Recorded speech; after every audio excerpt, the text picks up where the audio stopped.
What if the name you've always used for the Messiah wasn't the name given from heaven? What if the language of truth, the same language the prophets and patriarchs spoke, holds a hidden key to understanding who he truly is and what he came to do? Shalom and Baruch Hashem Yahuwah Elohayim. Today, we're going deep into the original tongue of creation, the Paleo-Hebrew, to uncover the true meaning and power of the name Yahushua, our Messiah, our High Priest, our Heavenly Brother. The Messiah, Yahushua, is the Word made flesh. He is our Heavenly Brother, the Chief Messenger, the King of Kings, the Prince of Peace, the High Priest of the Order of Melchizedek, the Wonderful Counselor, our Defender, and the blueprint for how we should live, lead, and build the kingdom of Yah. Yet, through centuries of translation, transliteration, and cultural influence, his name has been changed, from the original Yahushua to Asos in Greek, and later Jesus in English. But in returning to his true name, we return to the true meaning of his mission. Yahuwah is salvation. Over time, 5 main versions of the Messiah's name have been used by different groups and languages. First, Yahusha, the most common form used today. Second, Yeshua, the Aramaic form. Third, Yahushua, the original form, meaning Yahuwah is salvation. Fourth, Yahayasha, combining Yah and Yasha, meaning Yah saves.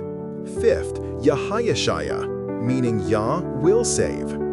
Each of these forms retains the same spiritual DNA, the message of salvation through Yah, though some, like the Aramaic version, omit the Father's name entirely. But the original, Yahushua, preserves it perfectly.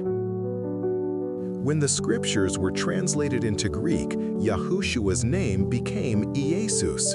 Here's how that happened. Yod became Iota, pronounced E. Ha was lost and replaced with the Eta, which is the Paleo-Hebrew equivalent of Chat, pronounced E. Shan became Sigma, pronounced Sa. Wau became Upsilon, pronounced U. And Ion became the Omicron, pronounced O. By the time Latin translators got involved, Iesus became Iesus, and later in English, Jesus. In both Greek and Latin, the most sacred part, Yah, the name of the Father, was removed. This is more than a linguistic issue, it's a spiritual one. The power of the name is tied to the identity of the one who bears it. Let's look closely at the Paleo-Hebrew letters of Yahusha. Yad, meaning hand, arm, work, deed, worship. It symbolizes action and creation. Ha, meaning behold, revelation, breath, or life. It calls us to see and rejoice. Wau, meaning nail, hook, secure, connect. It points to the Messiah himself, the one who connects heaven and earth. Shan, meaning teeth, consume, change, or press. It represents refinement, transformation, and power. Ion, meaning eye, to see, know, or experience. It symbolizes understanding, insight, and knowledge. When combined, these meanings tell a story. Behold, the Creator's Messiah presses, moves into position, knowledge. Behold, the Creator's Messiah changes experience. Behold, the Creator's Messiah covers knowledge. His very name tells us what he came to do, to reveal truth, to transform understanding, and to bring restoration through divine connection.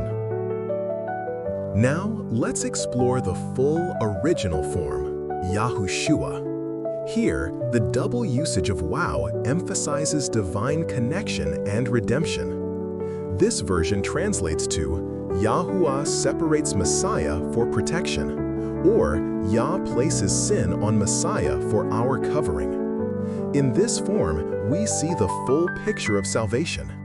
Yah, the Father, placing the burden of sin upon the Messiah so that through him we are covered, secured, and restored. It is no coincidence that Yahushua means Yahuwah is salvation. That is who he is, salvation manifested in flesh. In later linguistic restorations, some scholars began using Yahayasha, combining Yah and Yasha to save. This particularly stemmed from the belief that the Waw replaced Yod in usage.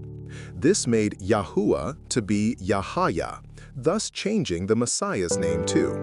In this form, its meaning, Yah creates change or separation of knowledge, experience, and vision. Then came the fuller form Yahayashaya, meaning Yah will save or Yah will deliver. This reflects the same message found in prophetic Hebrew grammar, the imperfect tense, a continuous and future action.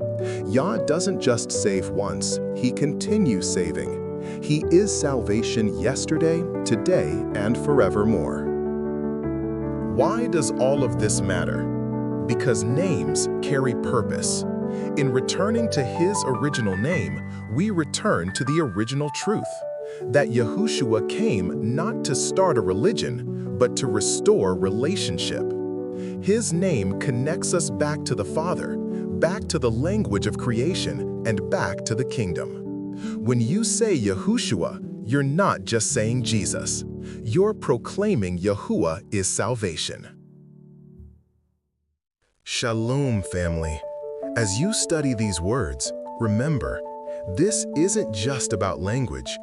It's about restoration. Every sound, every symbol in Paleo-Hebrew carries the breath of purpose. The Messiah's true name, Yahushua, reminds us that the kingdom begins with knowledge, and knowledge begins with the Word. If this teaching opened your eyes, like, share, and subscribe to join this restoration journey as we continue unveiling the original words of heaven and the true language of the kingdom. Baruch Hashem Yahuwah Elohayim. Shalom.